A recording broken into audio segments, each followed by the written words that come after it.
तो सांग मैंने आम आसी लक्ष्य स्थल रे पहुंची गलुनु। तो कौन गोटे साउंड है back to my YouTube channel पुणे गोटे नुआ ब्लॉग रे आपण मानक स्वागत। आम गोटे नुआ गोस्ट हाउस पाखु पळे आसु।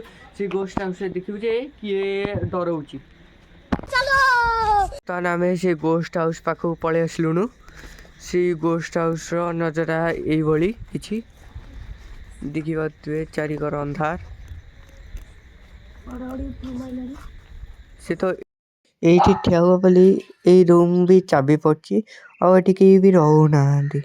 तो चलंत आगो जीवा। एठी को पैसा काम करे पाइथिले डर के पइले तो से चमकी दिले गोटे राती रे भूत रुहे बोली जो लोक कहती से एठी मूर्ति थोकी पूजा करती। तो फ्रेंड्स हमें बहुत बुलिलु तो कहीं हमें देखुनु तो कहीं एठी किछि अछि बोली। ओ भाई सेठी के